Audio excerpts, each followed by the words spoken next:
আমার সাংবাদিককে অনুরোধ করবো বাংলাদেশের ক্রিকেট খেলা কমপ্লিটলি বন্ধ করে দাও, এদেরকে দিয়ে কৃষি খামারে কাজ করা, খামারে কাজ করা, উৎপাদন বাড়া। বাংলাদেশের এইসব ক্রিকেট খেলা দেখি না ইউরোপে, আমাদের এত সময় আমার সেই ডিভিশন ওই ক্রিকেটের যেখানে খেলা হয় আমি দেখি। ভাই রে ভাই, একটা দুঃখের কথা কি বলবো। আর দেখেন ভাই, এই যে বাংলাদেশ টিমের ফ্যান না হয়ে সিপুদার ফ্যান হন, তাহলে দিন শেষে একটা বিনোদন পাবেন, একটা বিনোদন পাবেন, আমি বলে দিলাম। আর বাংলাদেশ টিমের ফ্যান হলে আপনাকে দিন শেষে হতাশা ছাড়া কিছু দেবেন। আরে ভাই, একজনকার উপরে ঘাড়ে দোষ দিয়ে আজকে চলে যাইয়েন না। আজকে সবাই বলতেছেন বুড়া বেটার দোষ, মাহমুদুল্লাহর দোষ। আরে ভাই, এতদিন কি করছেন কি বলবো, খুব দুঃখ লাগে ভাই, খুব দুঃখ লাগে, খুব দুঃখ লাগে, মনের ভিতর থেকে দুঃখ লাগে। এই যে আজকে যে সিপুদা কথাগুলো বললো, তাকে আমি কোনোভাবে মেনশন করতেছি না, তার কথাগুলো বলতে চাই না। একটা কথাই বলবো, যে কথাটা বলছে ভাই হাসু আপাকে বলুক আর প্রধানমন্ত্রীকে বলুক আর যে কেউ কাউকে মেনশন করে কথাগুলো বলুক, কিন্তু কথাগুলো আসলে বাস্তব। বাংলাদেশের খেলা দেখে সময় নষ্ট না করে আর এদেরকে আসলে ক্ষেত খামারে কাজ করা উচিত আমি মনে করি। এই যে কোটি কোটি টাকা যাদের পিছনে ঢালতেছেন, ইনভেস্ট করতেছেন, তারা দিন শেষে আমাদের কি দিছে? হতাশা ছাড়া কিছু দিছে? আমরা তাদের কাছ থেকে কি পাইছি রে ভাই? এই যে আমরা খায়া না খায়া তাদেরকে সাপোর্ট করি। জাস্ট কোনো দেশের এত পাগলা ফ্যান থাকে না, কোনো দেশের সাপোর্টাররা এরকম করে কোনো দেশকে সাপোর্ট করে না যতটা আমরা সাপোর্ট করি। তাদেরকে মেন্টালি যাতে প্রেশার না হয়, ভালোভাবে মাঠে খেলতে পারে, এর কারণে যারা প্রবাসী ভাই বোনেরা আছে। বাংলাদেশ একটা ছোট্ট একটা রাষ্ট্র হতে পারে, কিন্তু মাগার তাদের ক্রিকেট দর্শক ফ্যান ফলোয়ার অনেক অনেক বেশি, কেননা সেটা মাঠে গেলে প্রমাণ পাওয়া যায়। মাঠে গেলে যে কোনো রাষ্ট্রের চাই, আপনি অস্ট্রেলিয়া বলেন, ইংল্যান্ড বলেন, সাউথ আফ্রিকা বলেন, নিউজিল্যান্ড বলেন, তাদের রাষ্ট্রগুলা বড় বড় রাষ্ট্র চাই, বাংলাদেশের ফ্যান ফলোয়ার বেশি, বাংলাদেশের দর্শক বেশি, বাংলাদেশ সাপোর্টার বেশি।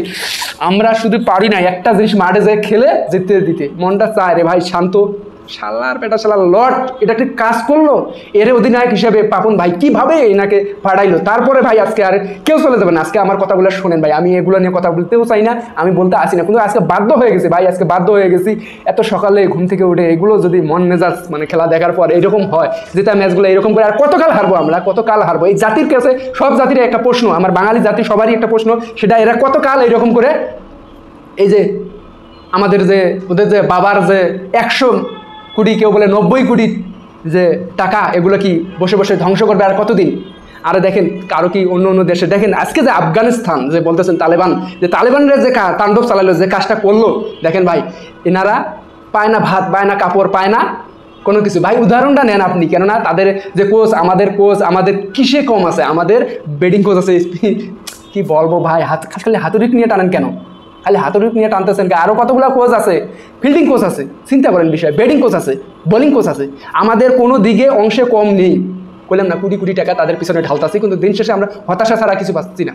আরে ভাই এখানে সবচেয়ে বড় কথা হলো, এখানে রাজনীতি ঢুকে গেছে। আজকে লিটনের প্রশ্ন আছে, লিটন কি আসলে কি আজকে যে ম্যাচটা খেলছে লিটন একাই টেনে নিয়ে গেছে? এটা কোনোভাবেই কি না যে বলবো এটা কোনো উপায় নেই, কিন্তু লিটন কি করছে? দিন শেষে হতাশা দিচ্ছে। লিটনের কারণেই আমি মনে করি ম্যাচটা আসছে। সে চাইলে আরও, সে তো টিকে গেছে আজকে সে বুঝে গেছে আজকে আমি টিকে গেছে এবং শুরু থেকে লাস্ট পর্যন্ত সুন্দরভাবে খেলছে। সে কিন্তু চাইলে আরও চড়া হতে পারতো এবং ম্যাচটা অনেক আগেই চলে যেত। উনি গা বাঁচায় আসতেছে, দেখেন রিশাদ বলেন, আপনার মাহমুদুল্লাহ বলেন, আপনার মনে করেন তাসকিন বলেন, মোস্তাফিজুর বলেন, এগুলো কি আজকে বুড়া ব্যাটারি দোষ দিবেন আপনারা? আজকে মাহমুদুল্লাহ অনেক করছে। আজকে মাহমুদুল্লাহ আমি মনে করি আজকে তাকে ছোট করতে চায় না, তাকে কোনো নিয়ে বলতে চায় না। আজকে সাকিব আল হাসানকে প্রশ্ন আছে, তার কাছে আঙ্গুল আজকে বাধ্যতামূলক করবে। আজকে সাকিব আল হাসান কি করলো? সাকিব আল হাসানও শেষ, কি আমাদের বাংলাদেশ টিমটাকেও শেষ করে গেল। শুধু তামিম না থাকার কারণে আজকে টিমটার এইরকম একটা অবস্থা। এই যে যখন এই কুলাঙ্গারকে অধিনায়ক দিছে, তখনই আমি মনে করছি না জানি শেষ। আজকে দেখেন এই কুলাঙ্গারের কারণে মেহেদি মিরাজ একটা রাজনীতির স্টাইলের কারণে কাটা পড়ছে। সাইফুদ্দিন আজকে সাইফুদ্দিনের ব্যাটিং লাইন, আজকে তানজিন সাকিব সে বোলিং লাইন হিসেবে অসাধারণ করছে, কিন্তু ব্যাটিং আমাদের যে সাইফুদ্দিন থাকলে কি হতো, উড়াদুরা মার আছে তার হাতে। তো যাই হোক, সেটা বড় কথা না, কথা হলো দিন শেষে আপনারা গ্লোবাল হিসাব করেন, দিন শেষে আজকে কি হয়েছে? আমাদের একটা কত বড় চক্ষু লজ্জা শরম কি এদের নাই রে ভাই? সোশ্যাল মিডিয়া এদেরকে দেখে নাই, এমন কোনো ব্যক্তি নাই আজকে, কোনো কন্টেন্ট ক্রিয়েটর নাই এদেরকে নিয়ে টল করে না।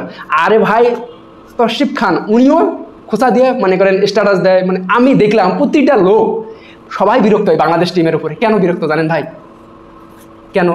এই যে পুরা 16.5 কোটি বলেন, 18 কোটি বলেন, 20 কোটি বলেন, যে যেমনি দেখেন আর কি, লোকগুলারে পুরা প্রতিনিয়ত হতাশ করে। একটা ম্যাচ যেটা ম্যাচটা টানতে নিয়ে যায়, এমন জায়গায় নিয়ে দেবে আপনার হার্টবিট বেড়ে যাবে। কেন রে ভাই? আর কতদিন দেখেন একটা যেটা ম্যাচ কেমনে বাংলাদেশ হারায়। আর ভাই অনেক ইন্ডিয়ার কন্টেন্ট ক্রিয়েটর আছে, কয় বাংলাদেশের আপনি যদি সুস্থ মস্তিষ্কের মানুষ হন তাহলে বাংলাদেশের টিমকে সাপোর্ট করবেন না, কেননা সে আপনাকে অসুস্থ বানাই দেবে। একটা অসুস্থ হার্টের রোগী যদি বাংলাদেশ টিমকে সাপোর্ট করে, আমাদের মতো পাগলা ফ্যান হয়ে যদি খেলা দেখে, সে নিশ্চিত স্ট্রোক করবে, লাস্টে যায়। কেন স্ট্রোক করবে জানেন ভাই? যেটা ম্যাচটা হাসতে হাসতে পরে এমন টেনশনে ফেলা দেবে, সে নিজেকে তো চেষ্টা করবে। আরে ভাই আর কিছু বলতে চাই না, অনেকেই অনেকভাবে পচাইছে, আমি তাদেরকে পচাইতে চাই না, তাদেরকে সম্মান রেখে কথা বলে বলতে চাই ভাই ভালো না লাগে আপনারা আপনাদের জায়গা থেকে সরে যান। আমাদের অনেক আছে, অনেক ভালো ভালো যোগ্য প্লেয়ার আছে, আপনারা সরে যান না। দিনের পর দিন এইভাবে আর কত? আপনাদের কি চক্ষু শরম লজ্জা কিচ্ছু নাই? আপনারা সোশ্যাল মিডিয়া প্রতিনিয়ত দেখেন, না দেখার ভান করে থাকেন, তো এগুলো হচ্ছে আপনার ঠিক আছে। আজকে সিপুদারদের কথাগুলো বলছে, আমি তাকে খারাপ বলবো না। আর যারা সিপুদার ফ্যান ভাই ভিডিওটা শেয়ার করতে পারেন। আরে ভাই আজকে তানজিন সাকিবের ঘাড়ে দোষ দিলে হবে না, আজকে এই যে কি মাহমুদুল্লাহর ঘাড়ে দোষ দিলে হবে না, আজকে রিশাদের ঘাড়ে দোষ দিলে হবে না। আজকে মেন দোষ কার? শান্তর। দ্বিতীয় দোষ সৌম্য সরকার। তৃতীয় দোষ লিটন দাস। লিটন দাস রান করছে বিদায় বেঁচে গেছে, কিন্তু ও চাইলে কিন্তু জিতাইছে। আজকে তহিদ হৃদয় কি বলেন, একটা প্লেয়ার কতদিন প্রতিটা ম্যাচ সে কি এইরকম করে জেতানো কি সম্ভব? যে 2টা ম্যাচ জিতছি আমরা তহিদ হৃদয়ের কারণে জিতছি, এটা মনে প্রাণে বিশ্বাস করতে হবে। এবার বুকে হাত দিয়ে বলতে হবে, এটা যদি বিশ্বাস না করি তাহলে কি আর বলবো, ওই যে নুন খাইছেন গুণ গাইলেন না, এরকম একটা বিষয় হয়ে যাবে। তো যাই হোক ভাই ব্রাদার, আমি কিছু বলতে চাই না, তাদেরকে পচাইতেও চাই না। আমার উদ্দেশ্য ছিল একটা কথা, তাদের যে চক্ষু শরম লজ্জা থাকে তারা নিজে থেকে সরে যান। আমরা আর এদেরকে দেখতে চাই না, এদের খেলাও আর দেখতে চাই না। আর হ্যাঁ, আপনারা যদি ভালো থাকতে চান এদেরকে বয়কট করুন। আর আমরা বাঙালি পারি সবই। আমরা যাদেরকে বয়কট করছি, যে কোনো কোম্পানি, যে কোনো লোককে, যে কোনো পেজকে বয়কট করছি, সেটা কিন্তু আমরা দেখাই দিছি। তো আমরা যদি মনে প্রাণে এই বাংলাদেশ টিমকে বয়কট করি, এরা কিন্তু আর খেলা দূরে থাকে, স্পন্সার তো দূরে থাক, এরা খেলবে, পাবলিক যাবে না। তো যাই হোক, আমরা চাই দিন শেষে একটা কথাই বলবো, তাদের যদি চক্ষু লজ্জা শরম থাকে তারা নিজে থেকে সরে যাক, নিজে থেকে রিটায়ার্ড নিক, কোনো সমস্যা নেই। আমাদের যোগ্য প্লেয়ার তৈরি করে আমরা এইভাবেই খেলবো। তো যাই হোক, বিশেষ করে পাপন ভাইকে একটা কথা বলবো, আপনি একটা ভালো পর্যায়ে আছেন, আপনার প্রমোশন হলো। তো যাই হোক, সব কিছু মিলে আপনি অনেক ভালো আমি মনে করি। তবে আপনি এইটা দিকে কেন জানি আপনি আত্মীয় খোঁজেন, আপনি রাজনীতির মধ্যে পড়ে গেছেন। এগুলো থেকে বাইরে হয়ে আসেন, এগুলো থেকে বাইরে হয়ে আসেন পাপন ভাই, না হলে আপনার পাবলিক ছেড়ে কথা বলবে না। আপনার যে ঘাড়ে দোষ যাবে না সেটা কখনই না, আপনার ঘাড়েও দোষ আছে। আজকে হাতুড়ি সিংয়ের দোষ আছে, আজকে লর্ড শান্তারের দোষ আছে। তো যাই হোক, ভালো থাকবেন, আর ভিডিওটা ভালো লাগলে শেয়ার করে দেবেন।